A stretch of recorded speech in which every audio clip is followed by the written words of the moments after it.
Hi, I'm Stephen with AlbertaUrbanGarden.ca. Welcome to my indoor grow room.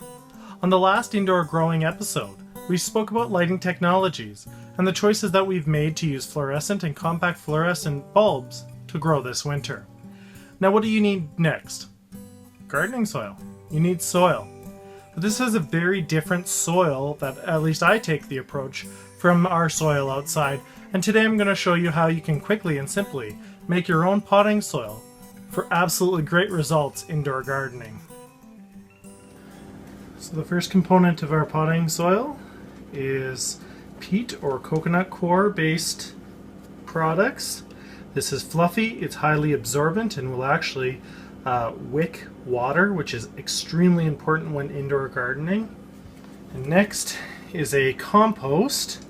This compost is made from forest fines and fish emulsion, aged at least 2 years.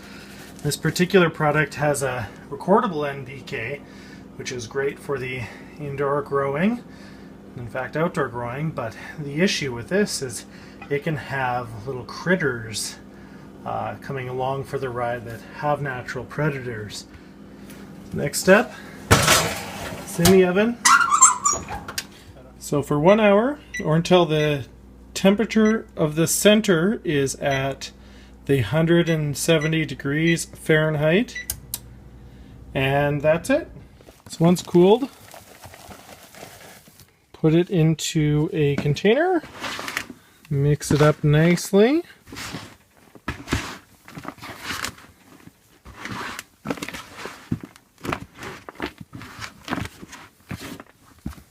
And hydrate.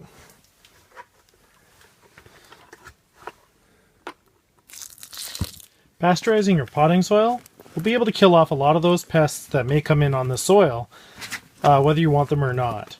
So it's easy to do. All you have to do is store this with a lid on it until you're growing with it. If you do have worm castings, what you can do is you can fill the bottom half with the worm castings and then put the pasteurized soil on top. That way, if there's anything really in here, the worms are either going to be in there and continue to do their business, but it's a lot harder for it to come out through the top. And also with weed seeds in the worm castings, they'll have a harder time germinating, although it's fairly easy in a pot to take care of. It's just simply another nuisance. So in order to water, you don't want to water from the top. What you want to do is you want to water from the bottom. In order to do that, you either take snow and melt it, or you can use chlorinated water and just leave it in a bucket like this for 24 hours and just pour it directly into the tray. The peat or coconut coir will help wick it up, while the compost helps feed the plants.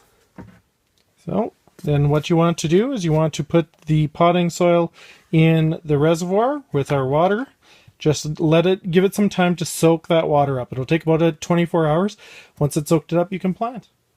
So now that we have the soil, if you're not using it, you're going to want to keep it moist. What that's going to do is that's going to help keep the soil structure nice so that it'll continue to absorb water, wick water, and move the water around that we definitely need it to do.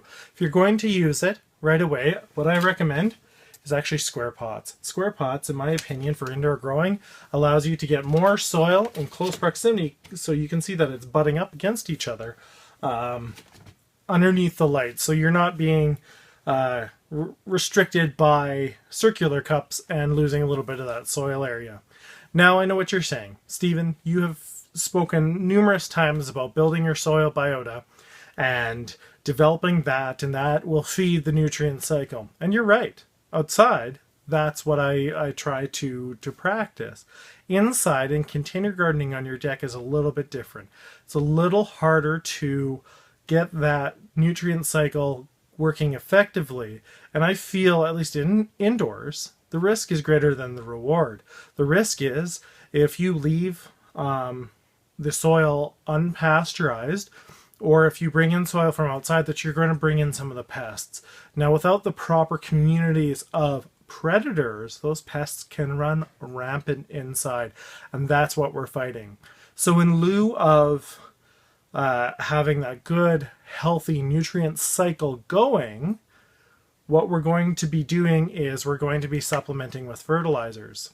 Now this is an organic fertilizer here, and it has a small complement of trace minerals that are required for healthy plant growth, and a fairly good NPK for an indoor fertilizer, for an organic fertilizer. But what I'm going to be doing this winter is I'm going to be researching different ways that I can make it myself. Now, this is obviously an expense. It costs money to buy, and I want to see if we can't replicate the same product or the same function with free resources or more cost-effective resources. So if you have any ideas, I'd love to hear them. It would bring me great pleasure to be able to work this out, and so that we can figure out how we can do this a little more cost-effectively. So in the next episode, we're going to start our winter projects. We're going to drop these seeds in there and get this grow room off and kicking. And it's really going to be a lot of fun this winter. It should help us get through the long, cold winter and get us running right into spring of next year and our outdoor gardening season. So I thank you very much for spending time with me today. I appreciate it very much. And I hope you have a fantastic day.